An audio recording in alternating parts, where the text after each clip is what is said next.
சக்ஷுர் உன்மீலிதம் ஏனே தஸ்மை ஸ்ரீ குரவே நமக.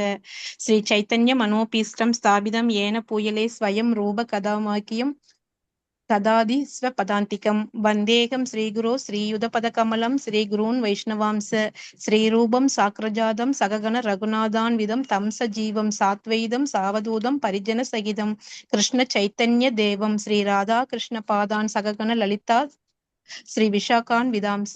ஏ கிருஷ்ணா கருணா சிந்தோ தீனபந்தோ ஜகத்பதே கோபேஷ கோபிகா காந்த ராதா காந்த நமோஸ்துதே.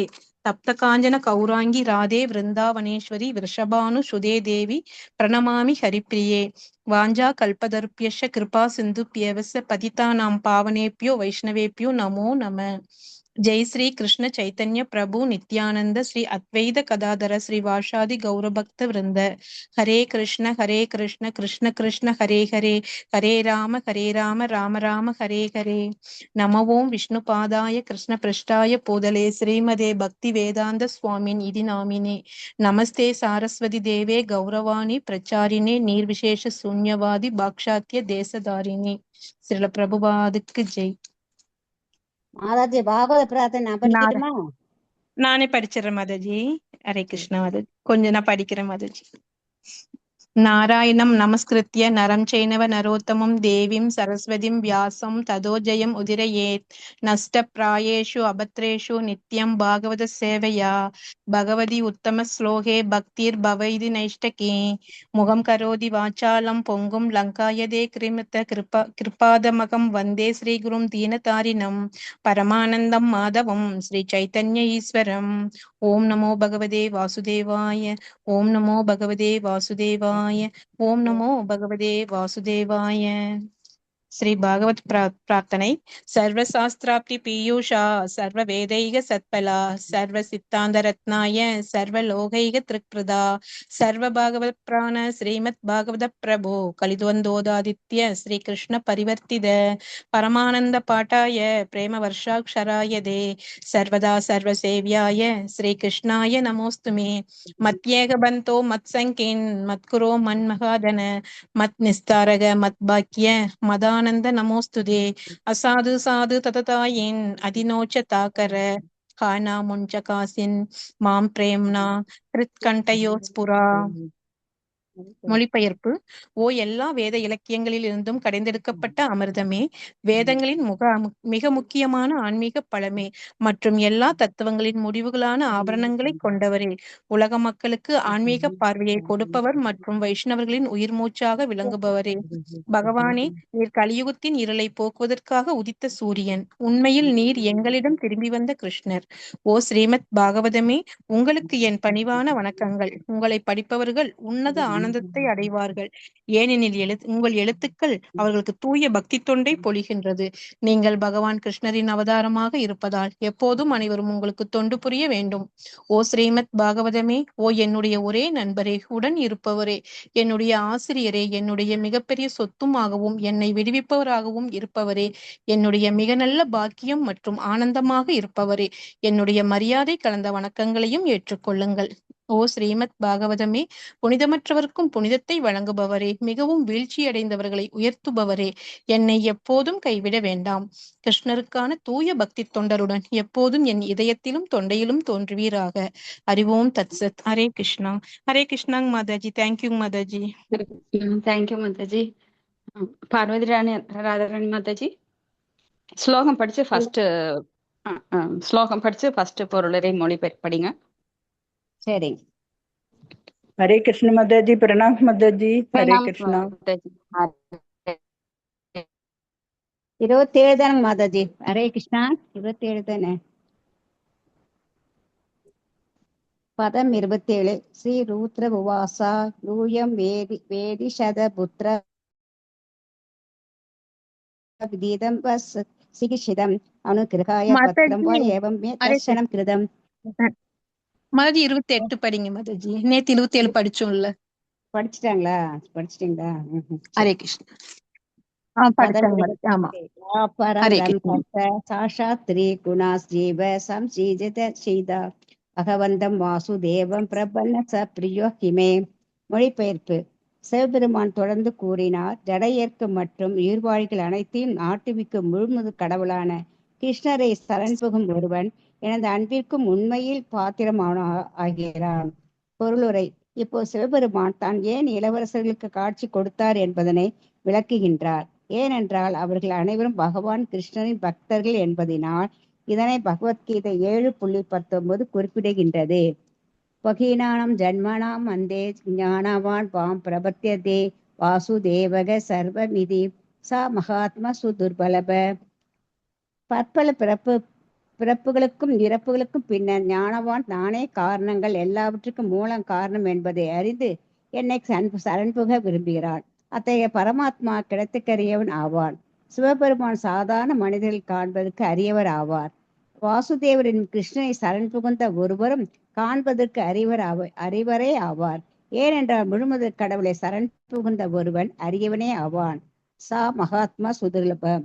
பிரசேதர்கள் முழுமுதற் கடவுளான வாசுதேவரை சரணடைந்தவர்கள் ஆதலினால் அவர்களை காண்பதற்காகவே சிவபெருமான் இங்கே குறிப்பாக வந்தார். இந்த வாசுதேவர் என்னும் பெயர் ஸ்ரீமத் பாகவத்தின் ஆரம்பத்திலேயே குறிப்பிடப்பட்டிருக்கின்றது.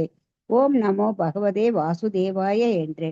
வாசுதேவரை முடிந்த உண்மை ஆதலினால் சிவபெருமான் பகவான் வாசுதேவரின் பக்தன். பகவான் கிருஷ்ணரை சரணடைவோம் எனது அன்புக்குரியவன் என்பதை பகிரங்கமாக அறிவிக்கின்றார். வாசுதேவர் கிருஷ்ணர் சாதாரண உயிர்களால் மட்டுமல்லாது உயர்ந்த தேவர்களான பிரம்மதேவன், சிவபெருமான் போன்றவர்களாலும் வணங்கத்தக்கவர். எம் பிரம்ம வனேந்திர ரூத்ரமிருத சுதுவந்தி சுந்தி திவ்யஸ்தவை. பாகவதம் 12.13.1. கிருஷ்ணர் பிரம்மதேவனாலும் சிவபெருமானாலும் வருணனாலும் இந்திரனாலும் சந்திரனாலும் மற்றும் பல தேவர்களாலும் வணங்கப்படுகின்றார். ஒரு பக்தின் நிலையும் இது போன்றதுதான். கிருஷ்ண உணர்வு என்றால் என்னவென்று கண்டு அதனை அறிந்து கொள்ள தொடங்கும் ஒருவனுக்கு உண்மையாகவே கிருஷ்ண உணர்வுடைய ஒருவன் மிகவும் பிரியமுடையவன் ஆகிறான். ஆகையினால் முழுமுதற் கடவுளான வாசுதேவரை சரணடைந்தோனை காண்பதற்கு எல்லா தேவர்களும் முயற்சிக்கின்றனர். அதனால் தான் இளவரசர்களான பிரசேதர்கள் வாசுதேவரில் சரணடைந்தவர்கள் என்பதனால் அவர்களை காண சிவபெருமான் தானே முன்வந்தார். பகவான் வாசுதேவர் அல்லது கிருஷ்ணரை பகவத்கீதை புருஷோத்தமன் என்று குறிப்பிடுகிறது.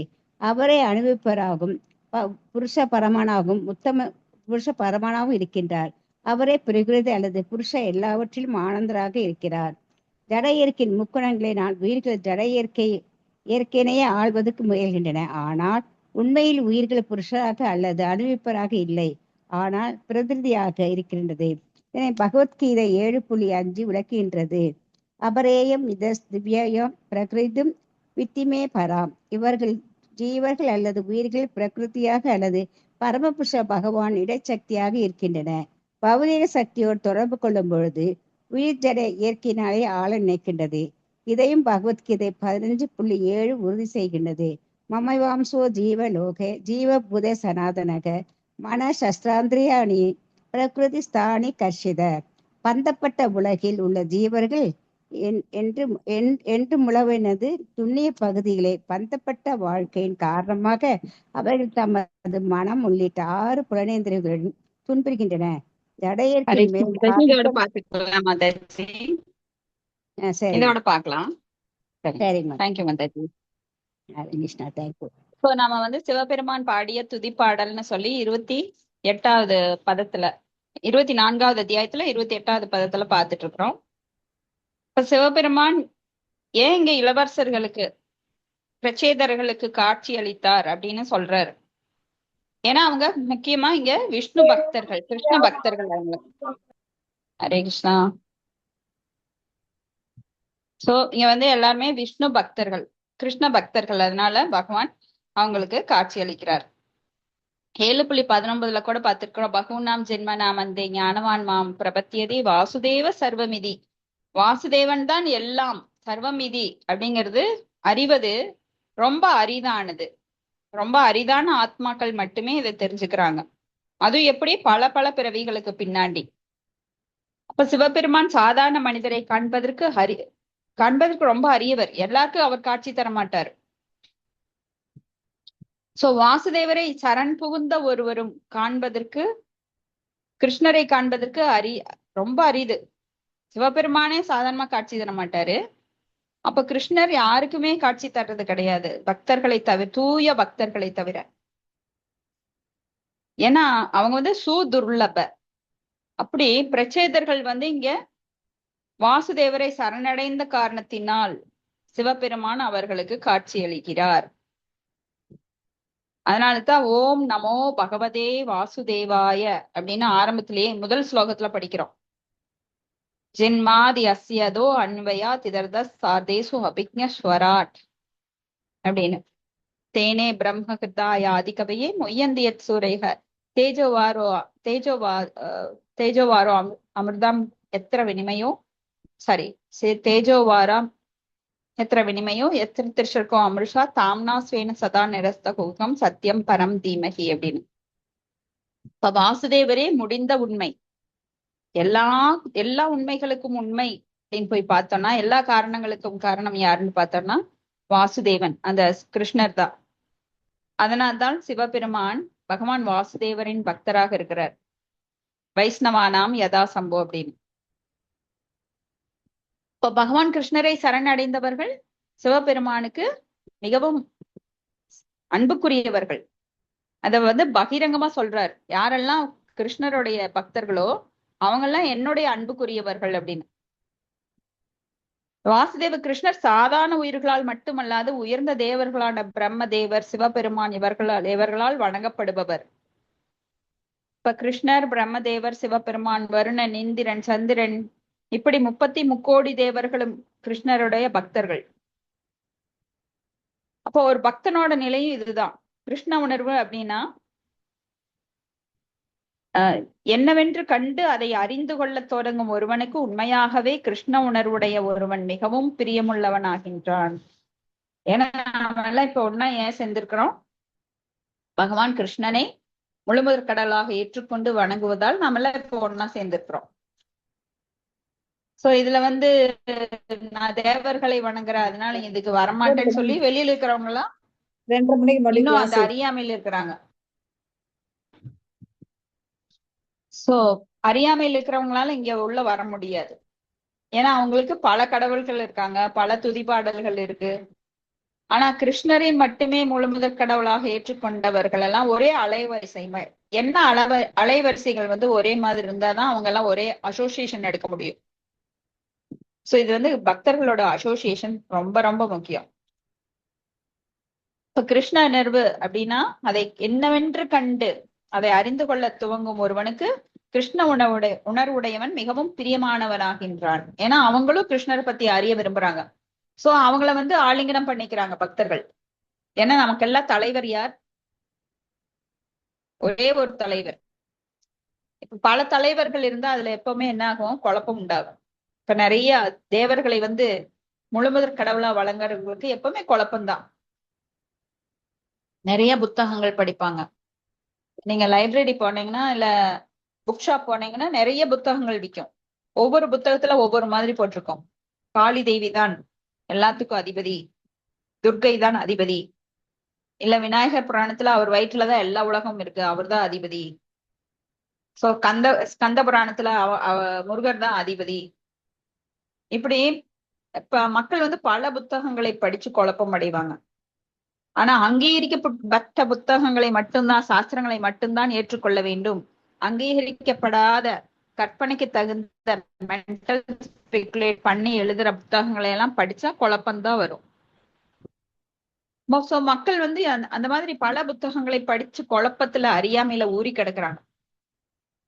சோ முழுமுதற் கடவுளான வாசுதேவரை சரணடைந்தோரை காண்பதற்கு எல்லா தேவர்களும் முயற்சிக்கின்றனர். அதனால்தான் இளவரசரான பிரச்சேதர்கள் வாசுதேவரை சரணடைந்தவர்கள் என்பதனால் அவர்களை காண சிவபெருமான் தானே முன் வருகிறார். சோ கிருஷ்ண பக்தர்களை பாக்குறதுக்கு சிவபெருமானுக்கு எப்போ ரொம்ப அலாதி பிரியம். நீங்க சிவபெருமான் வந்து கோச்சுக்குவாரு நான் விஷ்ணுவை கும்பிடுறதுனால. ஏன்னா நம்மளுக்குள்ளதான் பேதங்கள் இருக்கு, கடவுள்கிட்ட பேதமே கிடையாது. முழுமுதற் கடவுள் கிருஷ்ணர்கிட்ட எந்த தேவர்களுக்கும் பேதம் கிடையாது. ஏன்னா அவங்க எல்லாம் ஒரே அலைவரிசையில அவர்தான் முழுமுதற் கடவுள் என்பதை ஏற்றுக்கொண்டவர்கள். ஆனா நாம சிற்றறிவை வச்சுக்கிட்டு அவர் கோச்சுக்குவாரோ, ஐயோ கிருஷ்ண பக்திக்கு வந்தோடனே நம்ம ஆல்டர் எல்லாம் சேஞ்ச் ஆகும். அப்ப நிறைய பேர் பழைய படங்களை எல்லாம் எடுக்கிறதுக்கு ரொம்ப தயங்குவாங்க. இவ்வளவு நாள் வச்சிருந்தா அவங்களுக்கு பூஜை பண்ணினேன், உனக்கு தூக்குனா இவங்களெல்லாம் தூக்குனா அவங்க கோச்சுக்குவாங்களோ, இந்த மாதிரி நினைக்கிறவங்க பலர் இருக்கிறோம். நான் கூட அப்படிதான் நினைச்சேன். ஆனா நம்மளோட அறிவுக்கு தகுந்த மாதிரி நம்ம பார்த்தோம்னா அப்படிதான் தெரியும். ஏன்னா நம்ம அறிவு சிற்றறிவு. அவங்கெல்லாம் எப்படி அதையெல்லாம் தாண்டி மிக உயர்ந்த நிலையில இருக்கிறாங்க. சிவபெருமான் எல்லாம் மிக உயர்ந்த நிலை. அதனாலதான் இங்க பாக்குறோம், அவர் கிருஷ்ண பக்தர்களை அவர் ரொம்ப மகிழ்ச்சியுடன் ஏற்றுக்கொண்டு, ஏன்னா அவர் கிருஷ்ண பக்தர்கள்னா அலாதி பிரியம். அவங்க முன்னாடி தானே தோன்றுகிறார். அவரே குருவா இருந்து அவங்களுக்கு வழிகாட்டுறார். ஏன்னா அவர் மிக உயர்ந்த வைஷ்ணவர். இப்ப பகவான் வாசுதேவர் அல்லது கிருஷ்ணரை பகவத்கீதை புருஷோத்தமர் அப்படின்னு சொல்றாங்க. புருஷர்களில் உத்தமர். நாமெல்லாம் புருஷர், குட்டி குட்டி புருஷர்கள். அவர்தான் உத்தம புருஷர். அவரே அனுபவிப்பாளர், போக்தாராம் யக்த தபசாம். அவரே பரமமாகவும் உத்தமனாகவும் பரமபுருஷனாகவும், அவரே பிரகிருதி மற்றும் புருஷ எல்லாவற்றிலும் ஆனந்தமாகவும் ஆனந்தராக இருக்கிறார். சோ அவர்தான் இயற்கையாகவும் இருக்கிறார், புருஷராகவும் இருக்கிறார். அவர்தான் ஆதி புருஷராகவும் இருக்கிறார். ஆதி புருஷம் தமகம் பஜாமி, கோவிந்தம் ஆதி புருஷம் தமகம் பஜாமி. ஒவ்வொரு ஸ்டான்ஸாலையும் பிரம்மா சொல்றாரு. இப்ப ஜட இயற்கையின் முக்குணங்களினால் உயிர்கள் ஜட இயற்கையே ஆள்வதற்கு முயல்கின்றனர். ஏன்னா இந்த இயற்கை யாராலையும் கட்டுப்படுத்த முடியாது. என்னால முடியும் யாராவது இருந்தீங்கன்னா, அவங்க கடல் அலைகளை கட்டுப்படுத்த முடியுமா, இல்ல எரிமலை கட்டுப்படுத்த முடியுமா, இல்ல சூறாவளி காற்றை கட்டுப்படுத்த முடியுமா, இல்ல நிலநடுக்கத்தை கட்டுப்படுத்த முடியுமா? எதுவும் முடியாது. வெள்ள அபாயத்தை கட்டுப்படுத்த முடியுமா? சயின்டிஸ்ட் அப்படிதான் நினைக்கிறாங்க. அவங்கனால இப்ப ஒரு அசம்சன், நாளான்னைக்கு உங்களுக்கு பலத்த காற்றுடன் மழை பெய்ய போகிறது, இடியும் புயலும் வரப்போகுது அப்படின்னு தான் அனௌன்ஸ் பண்ணுவாங்க. அதை நான் தடுத்துருவோம், கவலைப்படாதீங்கன்னு யாருக்கா சொல்லியிருக்காங்களா? வானிலை அறிக்கை சொல்லுவாங்க, கடல் கொந்தளிக்க போகுது, சுனாமி எல்லாம் வந்தது தெரியாது, முதலையே அறிவிக்கல, வந்ததுக்கு அப்புறம் சொல்றாங்க இது வரும்னு அப்பவே தெரியும் அப்படின்னு. சுனாமில பல ஆயிரக்கணக்கான உயிர்கள் பலியாச்சு. ஆனா அதனால சயின்டிஸ்ட் கண்ட்ரோல் பண்ண முடியுமா? மணல் மூட்டையெல்லாம் தூக்கி தூக்கி அடுக்கி போட்டு சுனாமி கண்ட்ரோல் பண்ண முடியுமா? அதெல்லாம் கொசு மாதிரி மணல் மூட்டை உள்ளிழுத்துட்டு போயிடும். சோ பிரகிருதி மிகவும் ரொம்ப கடினமானது. அதை ஆள்வதற்கு நாம முயல்றோம். சயின்டிஸ்ட் எல்லாம் அப்படித்தான் நினைக்கிறாங்க, இந்த இயற்கையை நம்மளால மாற்றி விட முடியும், உயிர்களை நாங்களே தோற்றுவிக்கிறோம், என்னென்னமோ வேலை பண்ணிட்டு இருக்காங்க. காட்டுத்தீ அணைக்க கூட அவங்களால முடியாது. ஹெலிகாப்டர்ல கொண்டு போய் மலை மாதிரி தூவாங்க, அதுக்கெல்லாம் அந்த காட்டுத்தீ கேட்கவே கேட்காது. ஒரு யானை முன்னாடி இருக்கிற எறும்பு மாதிரி காட்டுத்தீக்கு ஹெலிகாப்டர்ல போய் ஊத்துற அந்த தண்ணி. சோ இயற்கையாக மழை வந்தா தான் அது அணையும், இல்லைன்னா அது எப்படி அணையும் தெரியாது. ஆனா அவங்களால அணைக்க வைக்க முடியாது. ஆனா தொடர்ந்து முயற்சி பண்றாங்க இந்த இயற்கையை அடக்கியால. சின்ன பையன்ல இருந்து பெரிய சயின்டிஸ்ட் வரைக்கும். ஆனா எல்லாருமே மனுஷங்க தான். பெரிய சித்து வேலைகள் கூட பண்ண முடியாது. சோ இயற்கையை அடக்கி ஆள்றது ரொம்ப கஷ்டம். சோ சாதாரண ஒரு விஷயம், எல்லாருக்கும் நடக்கிற விஷயம். யாராவது யூரின் கண்ட்ரோல் பண்ண முடியுமா, இல்ல மோஷன் கண்ட்ரோல் பண்ண முடியுமா? அதையவே கண்ட்ரோல் பண்ண முடியாது நாம இந்த உலகை அடக்கி ஆள விரும்புறது ரொம்ப கேலி கூத்தா இருக்கு. சோ இவ்வாறு ஜீவன்கள் அல்லது உயிர்கள் பிரகிருதியாக, அதாவது பரமபுருஷ பகவானின் இடைச்சக்தியாக இருக்கின்றன. பௌதிக சக்தியோடு தொடர்பு கொள்ளும் போது உயிர் ஜட இயற்கையினை ஆள நினைக்கிறது. நம்மளுக்கு ஜட இயற்கைனா என்ன? இந்த முக்குணங்கள், மாயோட முக்குணங்கள், சத்துகுணம், ரஜோகுணம், தமோகுணம். எப்ப நாம கருவில இருந்து வெளியில வர்றோமோ அப்பவே இந்த 3 குணங்களும் நம்மை ஆட்கொள்கிறது. சோ அதோட தொடர்பு கொள்ளும் போது நாம ஜட இயற்கையை ஆள நினைக்கிறோம். நான் சொல்றதுதான் அடுத்தவங்க கேட்கணும். ஆள நினைப்பது அப்படின்னா உலகத்தையே ஆளுறதுங்கிறது பெரிய ஒரு மன்னர்களுக்கு வர்ற ஐடியா. அதெல்லாம் இந்த உலகையே என்னோட கண்ட்ரோல்ல கொண்டு வரணும். அலெக்சாண்டர், மாவீரர் அலெக்சாண்டர், நெப்போலியன், இவங்கெல்லாம் ரொம்ப வாழ்க்கை ஃபுல்லா அதேதான் வேலையா இருந்தது. அவங்க ஆத்மாவை எப்படி கொண்டு போகணுங்கிற அறிவில்லாம இந்த உலகையே நான் ஆள்கின்றேன் பார் அப்படின்னு சொல்லி எப்ப பார் படையெடுத்துட்டே இருப்பாங்க, கொல்லுவாங்க, வெட்டுவாங்க. அவங்க ராஜ்யத்தை விரிவாகம் பண்ணிட்டே இருந்தாங்க. கடைசியில் செத்து போனாங்க. இப்படித்தான் காலாட்ட இந்த ஃபுட்பால், கிரிக்கெட் பிளேயர்ஸ் ஒரு பந்து கூட போராடிட்டே இருப்பாங்க, கடைசியில் செத்து போவாங்க. ஆத்ம ஞானத்திற்குரியது இந்த கருவி, உடல் எனும் கருவி. அதை எவ்வாறு உபயோகப்படுத்துவது என்று தெரியாமல் என்னென்ன வாழ்க்கையில லட்சியம் பாருங்க. நான் பெரிய கிரிக்கெட் பிளேயர் ஆகணும், சோ நிறைய சம்பாதிக்கணும், புகழ் பெறணும். சோ வாழ்க்கை இதுலயே முடிஞ்சு போகுது. பலருக்கு பலவித இயற்கையோட தொடர்பு வச்சுக்கிட்டு இயற்கையை அடக்கியால நான் பெரியவனா இருக்கணும், புகழ்மிக்கவனா இருக்கணும், உடம்புக்கு எல்லா சௌகரியம் பண்ணிக்கணும், பெரிய பெரிய பங்களா வேணும். சோ இதுலயே அவங்க நாட்டம் இருக்கிறதுனால வாழ்க்கை அப்படியே முடிஞ்சு போகுது. கடைசியில அடுத்த பிறவில ஏதோ ஒரு உடல்ல ஏதோ ஒரு இடத்துல மறுபடியும் இந்த உடலால் வரும் துன்பம், அத்தியாத்மிகா, ஆதி பௌதிகா, ஆதி தெய்வீகா.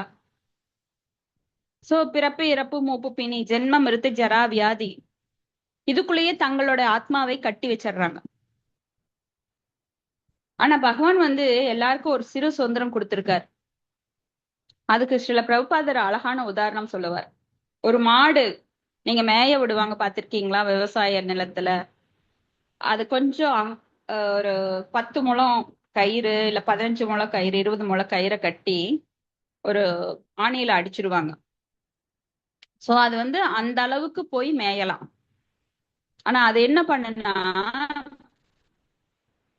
சுத்தி சுத்தி அதுக்குள்ளேயே சிக்கலாகி தலையை நிமித்த முடியாத அளவுக்கு அதுக்குள்ளேயே மாட்டிக்கும். அந்த 20 அடி கூட அதனால நகர முடியாது. காரணம் என்ன? இதனோட முட்டாள்தனம். நம்மளுக்கு சிறு சுதந்திரம் கொடுத்திருக்காரு பகவான், நீ இதுக்குள்ள அனுபவிச்சுக்கோ, இந்த எல்லை தாண்டாதேன்னு.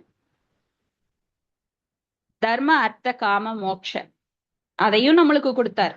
ஏன்னா நீ அனுபவிக்கத்தான் வந்திருக்க, உன்னை திருத்த முடியாது.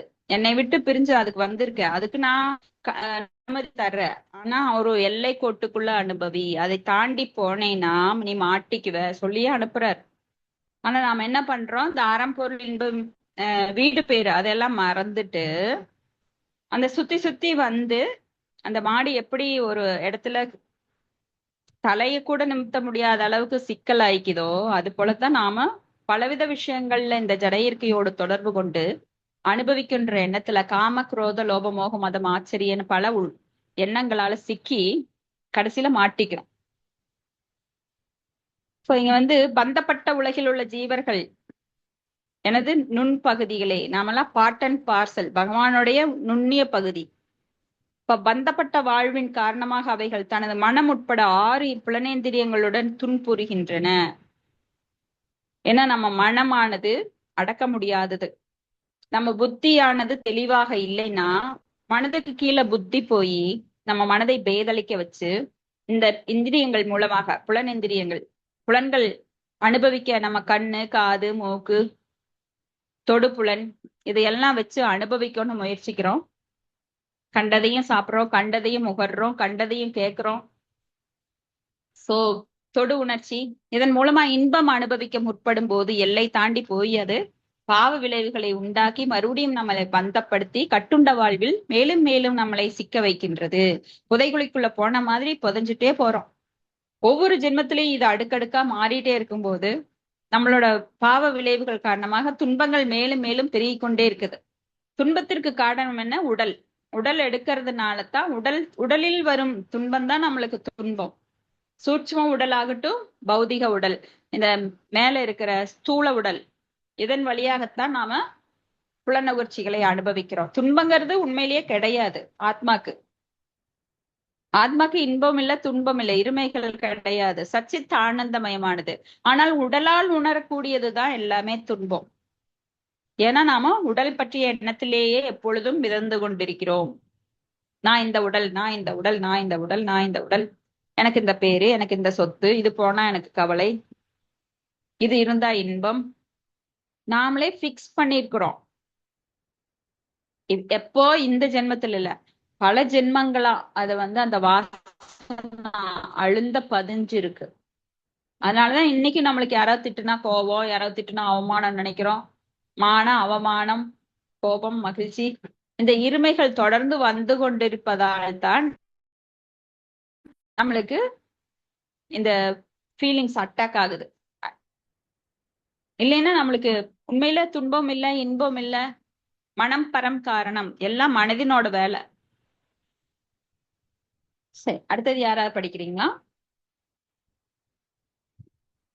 ஜட இயற்கையின் மேல் ஆதிக்கம் செலுத்துவதற்காக செய்யும் முயற்சியினால் உயிர்வாழி கடுமையான வாழ்க்கை போராட்டத்தில் ஈடுபடுகிறான். ஹரே உண்மையில் கிருஷ்ணன் உயிர் தன்னில் மாதாஜி ஹரே படிக்கிறேங்க. கிருஷ்ணா. படிங்க. தேங்க்யூ மாதாஜி. ஹரே உண்மையில் உயிர் தன்னில் தான் இன்புறவே அதிகமாக துன்புறுகிறதே ஒழிய அதனால் பௌதீக வளங்களை கூட அனுபவிக்க முடியாது. அதனால் அது சில நேரங்களில் பிரகிருதி அல்லது ஜீவன் என்று அழைக்கப்படுகின்றது. காரணம், அது இடைச்சக்தியில் இடம் பெற்றிருக்கின்றது. உயிர்கள் ஜட இயற்கையின் முக்குணங்களினால் மூடப்பட்டிருக்கும் பொழுது அவை ஜீவ சம்த என்று அழைக்கப்படுகின்றது. இருவகையான உயிர்கள் உள்ளன. ஒன்று ஷரம் என்றும் மற்றது அஷரம் என்றும் அழைக்கப்படுகின்றது. ஷரம் என்பது கீழே விழுந்து கட்டுண்டவை ஆகும். அக்ஷரம் என்பது கட்டுண்ட நிலையில் இல்லாதவை என்பதை குறிக்கும். ஆன்மீக உலகில் வாழும் எல்லா உயிர்களும் அஷரம் ஆகும். அவைகள் பிரம்ம நிலையில், அதாவது தூய ஆன்மீக வாழ்க்கையில் இருக்கின்றன. இவைகள் எல்லாம் ஜட இயற்கையின் முக்குணங்களினால் கட்டுண்டாள்களினின்றும் வேறானவைகள் ஆகும். ஷரம் அல்லது அக்ஷரம் இரண்டுக்கும் மேலாக பகவான் கிருஷ்ணர் வாசுதேவர் புருஷராக இருக்கின்றார். இதனை பகவத்கீதை 15.18 விளக்குகின்றது. மாயாவாதிகள் வாசுதேவர் அருவமான பிரம்மமாக இருக்கின்றார் என்று கூறலாம். உண்மையில் அருவமான பிரம்மம் என்பது கிருஷ்ணருக்கு கீழான நிலையிலேயே இருக்கின்றது. இதனையும் பகவத்கீதை 14.27 உறுதி செய்கின்றது. பிரக்மனோ ஹி இங்பிரதிஷ்டாகம். கிருஷ்ணரே அருவமான பிரம்மத்திற்கும் நிலைகளாக இருக்கின்றார்.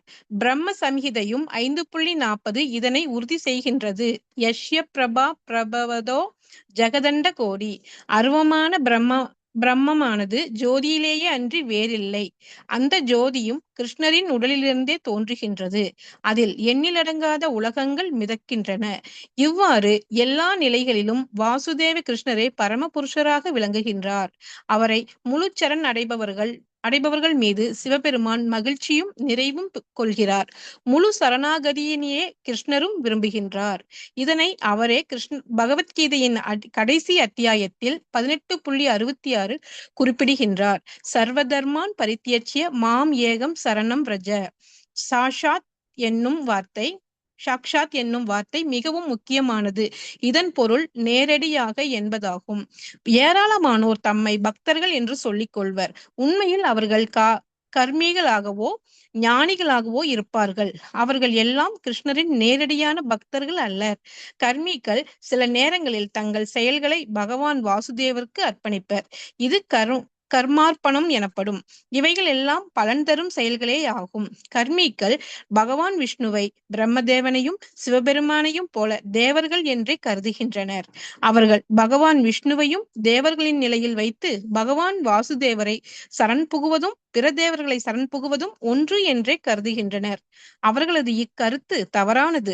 அப்படி அது உண்மையானதாக இருந்திருந்தால் சிவபெருமானும் பகவான் வாசுதேவர் அல்லது விஷ்ணுவும் பிரம்மதேவனும் ஒன்று என்று நினைத்திருந்தால் அவர் தன்னையே சரண் புகும்படி கூறியிருப்பார். அவர் அவ்வாறு கூறவில்லை. ஏனென்றால் அவரே வாசுதேவரை சரண் புகுந்தவர் ஆவார். ஆகையினாலேயே அவர் வாசுதேவரை சரண் புகுந்தவர்களிடம் மகிழ்ச்சி அடைகின்றார். இதுவே இங்கு வெளிப்படையாக பேசப்படுகின்றது. சிவபெருமானின் பக்தர்கள் மீது சிவபெருமான் அன்பு செலுத்துவதை காட்டிலும் பகவான் கிருஷ்ணரது பக்தர்களின் மீதே பெரிதும் அன்புடையவராக இருக்கின்றார். ஹரே கிருஷ்ணங் மாதாஜி. தேங்க்யூ மாதாஜி. சோ ஜட இயற்கையின் மேல் ஆதிக்கம் செலுத்துவதற்காக முயற்சி இல்ல, இந்த உயிர்வாளிகள் கடுமையான போராட்டத்தில் ஈடுபடுறாங்க. சோ நாம பிறந்தது எதற்காக ஒரு குறிக்கோளே இல்லாம வாழ்வின் முடிவு என்ன, நாம எங்க போக போறோம், கடவுள் யார், கடவுளுக்கும் நம்மளுக்கு என்ன உறவு, இதை பற்றி அக்கறையே கிடையாது. அவங்க சம்பாதிக்கணும், சாப்பிடணும், eating, matting, protecting and sleeping, இதுலயே ஈடுபட்டு இருக்காங்க. சோ வாழ்க்கையில ரொம்ப போராடுறாங்க.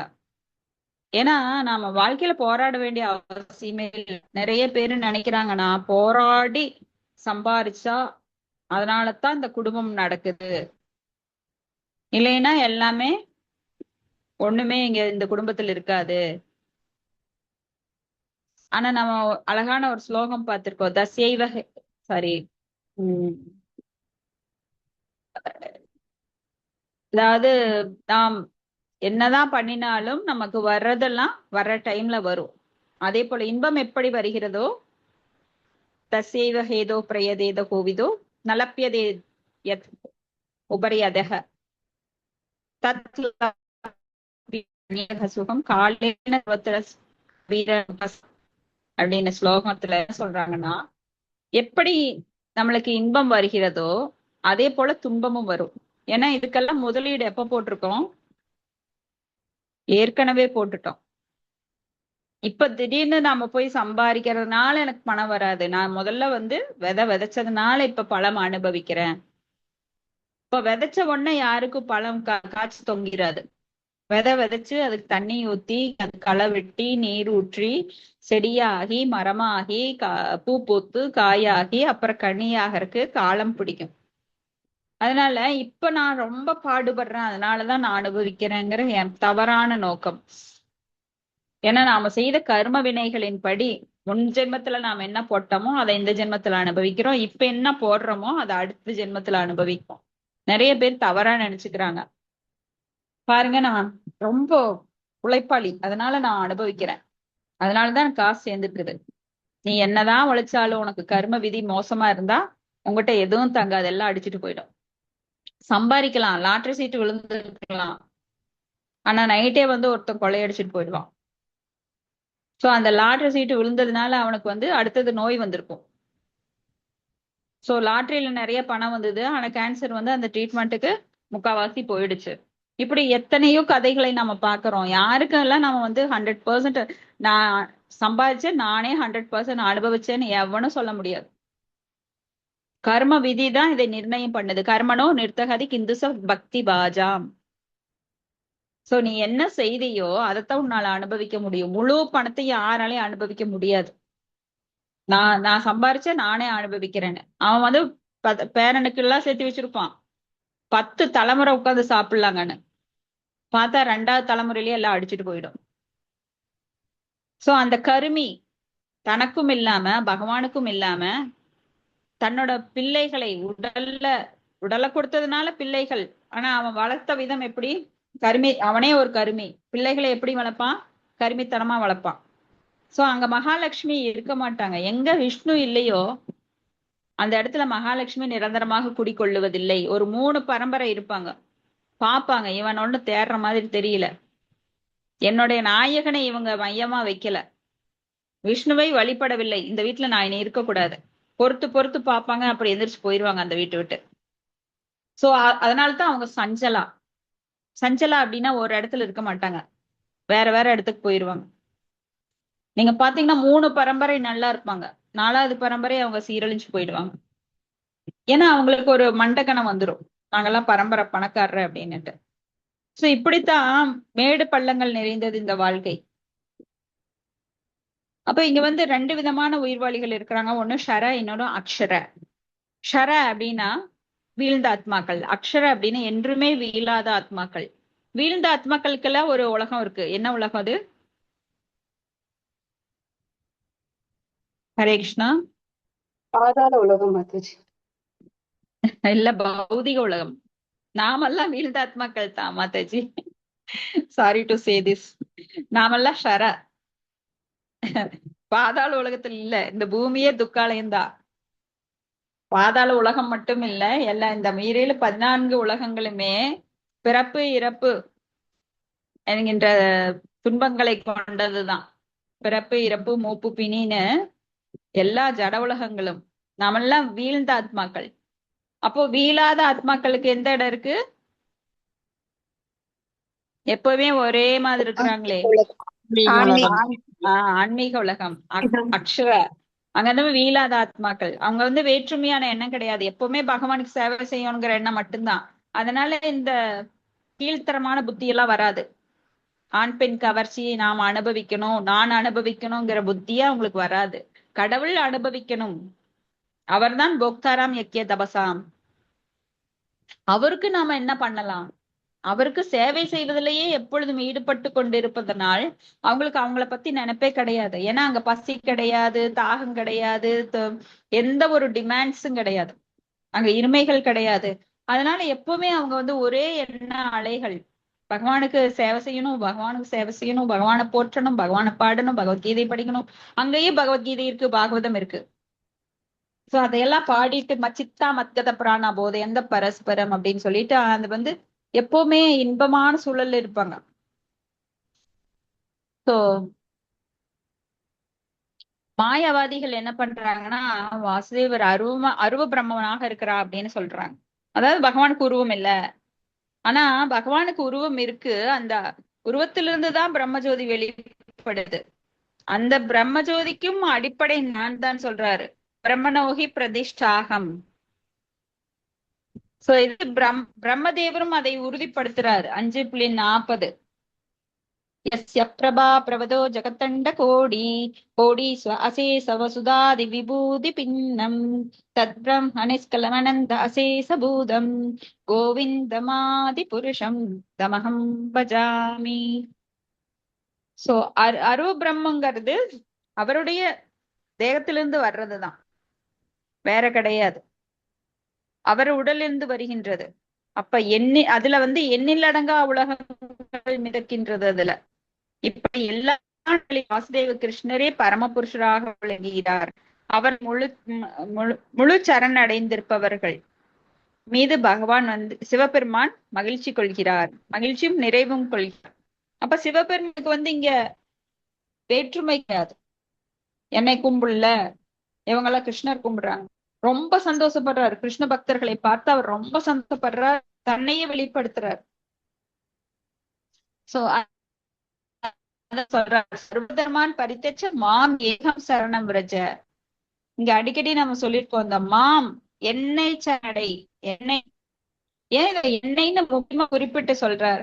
நீ போய் சிவபெருமான சரணட, நீ பிரம்மண சரணட அப்படின்னு எல்லாம் சொல்லல, என்னை மட்டும் சரணடை, மாம் ஏகம். சோ இது நேரடியாக சாக்ஷாத் என்னையே சரணடை, நேரடியாக. ஏன்னா தம்மை பக்தர்கள் என சொல்லிக் கொள்வோர் உண்மையில் அவர்கள் மற்ற நிலைகள்ல ஃபாலோ பண்றவங்க, கர்மிகள், ஞானிகள், யோகிகள், அவங்கெல்லாம் நேரடியான பக்தர்கள் கிடையாது. ஏன்னா கர்மிகள் என்ன பண்ணுவாங்க, செயலை பகவானுக்கு அர்ப்பணிப்பாங்க, அது கர்மார்ப்பணம். ஆனா அவங்க வந்து மற்றவர்களை முழுமுதற் கடவுளா வழிபடுவாங்க. சிவபெருமானை, முருகனை, விநாயகனை, இப்படி பல தேவர்கள், அவங்க நினைக்கிறவங்க எல்லாருமே முழுமுதற் கடவுள் நினைப்பாங்க பல வழிபாடுகள்ல. சோ சிவபெருமானை போல பல தேவர்கள், பிரம்ம தேவரையும் அவங்க வந்து கடவுளா நினைப்பாங்க. ஆனா நம்மளுக்கு முதல் குற்றம் என்ன சொல்லப்பட்டிருக்கு? யாராவது 10 குற்றங்கள்ல முதல் குற்றம் சொல்ல முடியுமா? பகவானின் புனித நாமத்தை பரப்புவதற்காக தங்கள் வாழ்க்கையை அர்ப்பணிக்கும் பக்தர்களை நிந்திப்பது அபராதம். ரெண்டாவது, பிரம்மா, சிவன் போன்ற தேவர்களின் நாமங்களை விஷ்ணுவின் நாமத்துக்கு சமமாகவோ தன்னிச்சையாகவோ கருதுவது அபராதம். சோ இதுல இருந்து என்ன தெரியுது நம்மளுக்கு? விஷ்ணுவோட நாமத்தோட எந்த நாமத்தையும் நம்ம ஒப்பிட்டு சொல்லக்கூடாதுங்க. சிவபெருமானோ பிரம்ம தேவரோ போன்ற உயர்ந்த தேவர்கள் கூட பகவானின் நிலைக்கு சமமானவர்கள் அல்ல. பகவான் ஒருவரே, அவர் வந்து முழுமுதற் கடவுள், சுப்ரீம் பர்சனாலிட்டி ஆஃப் த காடெட். அதனாலதான் ஸ்ரீல பிரபுபாதன் இந்த இயக்கத்துக்கு என்ன பெயர் வச்சாரு?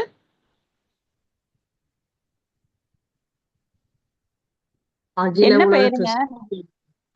கிருஷ்ண பக்தி இயக்கம். அவர் ஒரு ஃபாரினர் சொன்னாரு, எதுக்கு நீங்க கிருஷ்ண பக்தி இயக்கம்னு வைக்கிறீங்க?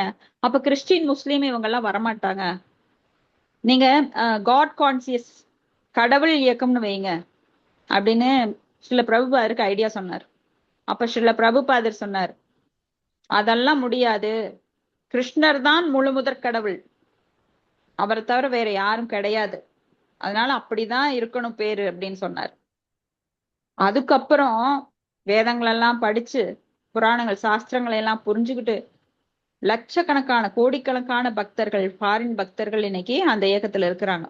இன்னைக்கு ரஷ்யா போய் பாருங்க எத்தனை பேரு, அமெரிக்கா போய் பாருங்க, அமெரிக்கர்கள், ஈரான், ஈராக் எல்லாத்துலயும் கிருஷ்ண பக்தி இயக்கத்துல அவ்வளவு பேர் இருக்காங்க, வெளிநாட்டுக்காரங்க. ஏன்னா அவங்க எல்லாம் சும்மா நம்மள மாதிரி மரத்துல பால் ஒழுகுதுன்னா ஓடி குட்டா குட்டா போய் பூஜை போட்டுட்டு இருக்க மாட்டாங்க. நாமெல்லாம் சாஸ்திரங்களை நல்லா படிச்சு புரிஞ்சுக்கிறது ரொம்ப அரியுது.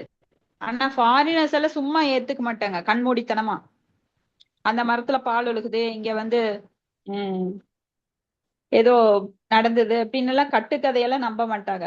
சாஸ்திரங்களை எல்லாம் படிச்சு விஞ்ஞான பூர்வமாக அதை ஏற்றுக்கொண்டு, ஏன்னா கிருஷ்ண பக்தி இயக்கம் சில பிரபுபாதரோட மூமெண்ட்ல இது ஒரு ஆன்மீக விஞ்ஞானம்.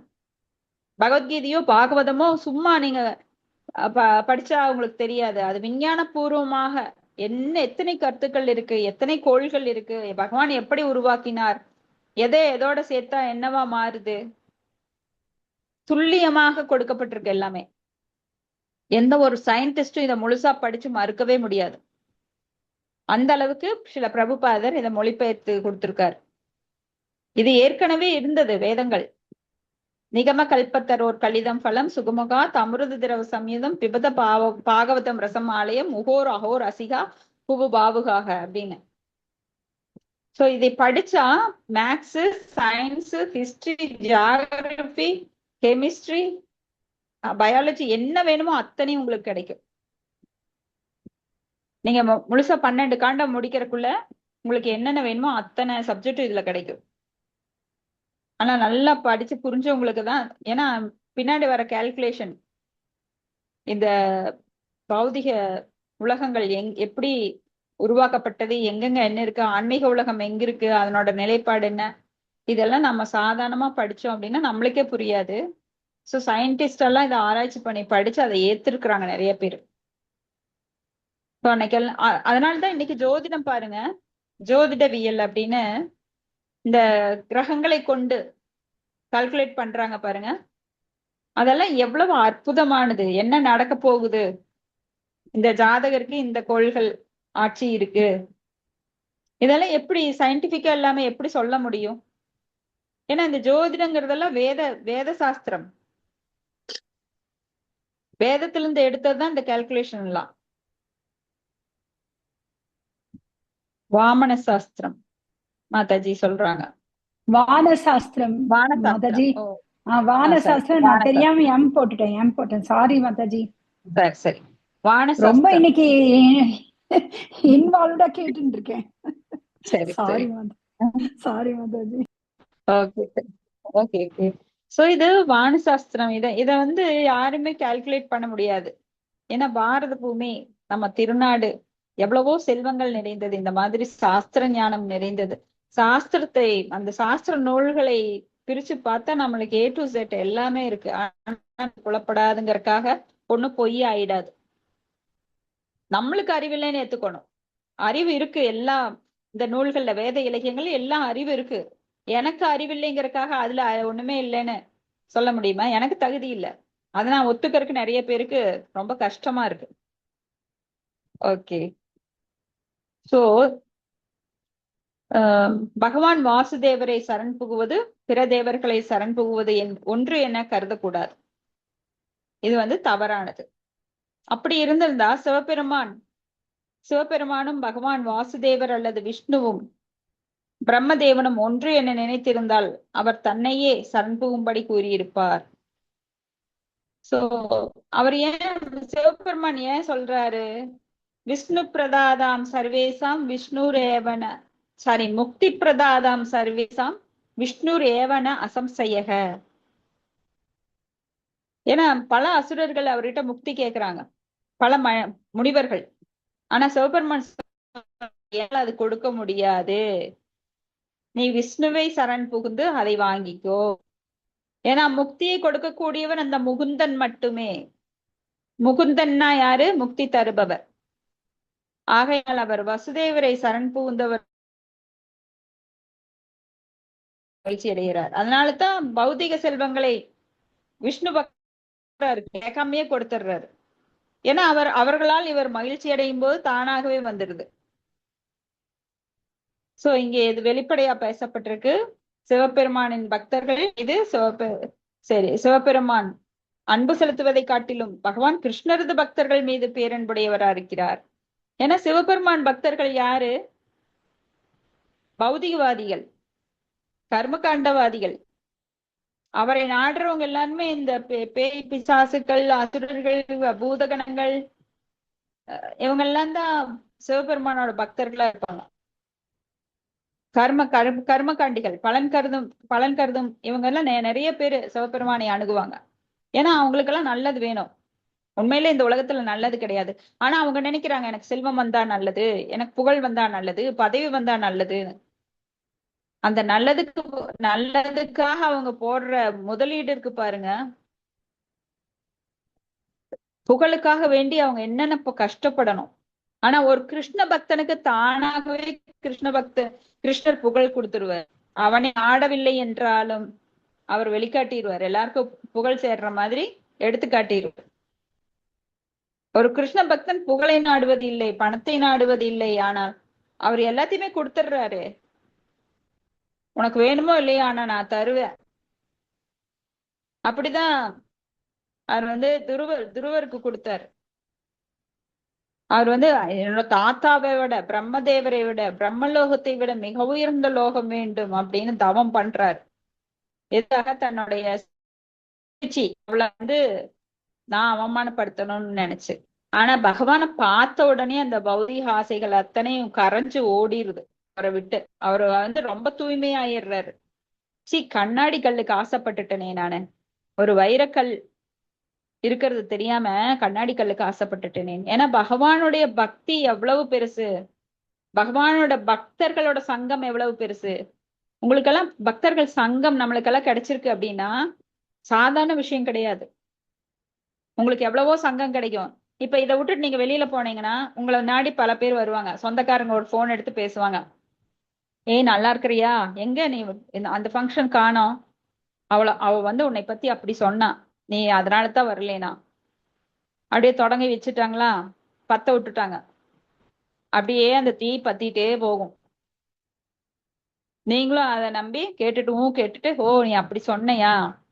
சோ இப்படியாக உரையாடல் எங்கேயாவது போயிட்டு இருக்கும். அங்க இல்லையா, வேற எதையா டிவி பாக்குறீங்களா, மாமியார் ஏதாவது கொடுமை பண்றா, அது அப்படியே உங்க மனசுல அப்படியே பதிவாயிட்டே இருக்கும். முதல்ல எல்லாம் அவ்வளவு சீக்கிரம் இதாகாது. பார்க்க என்ன ஆகும், அது உங்க மனசுல ஒரு பயத்தை கொண்டு வரும். நம்மளையும் இப்படி பண்ணுவாங்களோ, இல்ல நாம இப்படி பண்ணலாமா, இப்படி சிந்தனைகள் வலுப்பட்டு கொண்டே இருக்கும். ஒரு விஷயத்தை நீங்க தொடர்ந்து கேக்குறீங்க பாக்குறீங்க அப்படின்னா அதுதான் உங்க உள்ளத்தை ஆக்கிரமிக்கும். அது உணர்வாக வெளிப்படும். நல்ல விஷயங்கள்ல நீங்க ஊறும்போது அதுவே உங்களை திருத்தும். சோ நல்ல விஷயமாவே மாறிடுவீங்க. அதை விட்டு கெட்ட செய்திகளையோ கெட்ட சங்கங்களையோ எடுக்கும்போது கண்டிப்பா அதனுடைய தொடர்பு உங்களை பாதிச்சுட்டே இருக்கும். ஏன்னா நம்மள முக்குணத்தில் இருக்கிறோம். முக்குணத்தை வெல்லுவது அரிது. தெய்வீக சமயம் மமமாயா துரத்தியா மாமியவையே பிரபத்தியந்தே மாயாம் ஏதாம் திறந்திதே. சோ ரொம்ப பதம் ஏத் விபதாம் ந தேசாம். இந்த பௌதிக உலகில் ஒவ்வொரு அடியும் அபாயகரமானது. சாதாரணமா நினைச்சுக்க வேண்டாம். நம்மளாம் அப்படித்தான் நினைக்கிறோம். ரொம்ப மாயையோட பிடியில ரொம்ப ஈஸி டேக்கு. இந்த ஒரு நிமிஷம் நான் பாகவதம் கேட்கலின்னா என்ன, இப்ப பகவத்கீதை கேட்கலின்னா என்ன, வேற ஏதாவது செஞ்சா என்ன ஆயிர போகுது. அதனுடைய விளைவு நம்மளுக்கு தெரியாதனாலதான் அப்படி பண்றோம் பேசுறோம். ஆனா எப்பவும் பக்தர்களோட தொடர்புல பக்தியில எப்பவும் பகவானை பற்றி பேசிக்கொண்டு சித்தா மத்தத பிராணா எப்பவுமே அவரை நினைத்து பேசிக்கொண்டிருக்கும் போது நம்மளுக்கு ரியாக்ஷன் கிடையாது. ஒரு செயலோட கர்ம வினைகள் நம்மளை தொடராது. ஆனா மத்தத பகவானை தவிர மத்த எதுல நீங்க ஈடுபட்டாலும் மாயோட பிடியில இருந்துட்டு நாம என்ன செய்யறோன்னே நம்மளுக்கு புரியாம செஞ்சிருவோம். ஆனா அதனுடைய தாக்கம் ரொம்ப மோசமானது. அதை நம்ம அனுபவிக்கிறப்போ நான் என்ன செஞ்சேன், நான் ஒண்ணுமே செய்யலையே, நான் நல்லவன்னு நாமெல்லாம் பட்டம் சுட்டிட்டு உட்காந்துட்டு அழுதுட்டு இருக்கணும். ஸோ இது ரொம்ப கேர்ஃபுல்லா இருக்கணும். பக்தியில ஈடுபடுறதுக்கு உங்களுக்கு எவ்வளவு சான்ஸ் கிடைக்குதோ, என்னென்னலாம் முடியுதோ, பகவானுக்காக என்ன பண்ணலாம் எப்போ யோசிச்சுட்டே இருங்க. இங்க சேவை பண்ண முடியுமா, அந்த சேவை பண்ண முடியுமா. ஏன்னா உங்களை சுற்றி இருக்கிறது பொய்யான உலகம். அதை நம்பி ஏமாந்துடாதீங்க. நம்ம ஒவ்வொருவரும் ரொம்ப விழிப்புணர்வோடு பகவானோட தொண்டுல ஈடுபடுற வரைக்கும் நாம விழிப்புணர்வுடன் இருப்போம். இல்லைன்னா நாம ஆழ்ந்த உறக்கத்தில் மயக்கத்துல வேலைகள் செஞ்சுட்டு இருப்போம். நான் இந்த உடல், என்னை சுற்றி இருக்கிறதெல்லாம் இந்த உறவு, நான் சுற்றி இதுதான் உண்மை அப்படிங்கிற மயக்கத்துக்கு மாயா நம்மளை வச்சுட்டே இருக்கும். அதுக்குள்ள இப்படி சாராயம் குடிச்சவன் போதையில நினைச்சிட்டு இருக்கான், நடு ரோட்ல இருந்தாலும் பஸ்ஸ ஸ்டாப் அப்படிம்பா. அந்த பஸ் மேல ஏறினா கொசு மாதிரி அப்படியே செத்துருவான். அந்த மாதிரி நாம இருக்கிறோம். நான் வந்து இப்ப நல்ல நிலையில இருக்கேன், நான் பணம் இருக்குது, எனக்கு அழகு இருக்குது, எனக்கு உடம்பு ரொம்ப தெம்பா இருக்குது, இதெல்லாம் பொய்யான அகங்காரம். தயவு செஞ்சு அந்த நிலையில இருந்து மாறி எப்பொழுதும் பகவானுக்கு தொண்டு செய்வதில் நம்ம ஈடுபடுத்தி கொண்டு, பக்தர்களோட சங்கத்தில் தவறாது கலந்து கொண்டு, அந்த கிரந்தங்களை பாகவதம் பகவத்கீதையெல்லாம் நாம பாராயணம் பண்ணிட்டு இருக்கும் போது நம்ம சுத்த சத்துவ நிலையில் நமக்குள்ள ஒரு சத்திய உலகத்தை நாமே தோற்றுவித்துக் கொண்டு அதுல இன்புற்று இருக்கலாம். ஆனா கவலை வேணும்னு நீங்களா போய் காலை வெளியில வச்சா அதுக்கு அவங்கவுங்கதான் பொறுப்பு. அப்ப கவலை என்னைய அடிக்குதுன்னா நீங்க தான் அதுக்குள்ள போனீங்க, கவலைக்குள்ள. சோ அது நம்மளோட தப்பு. அதை புரிஞ்சுக்கிட்டு எப்பவும் always think of Krishna, never forget Krishna. Hare Krishna. இதோட முடிச்சுக்கலாம்.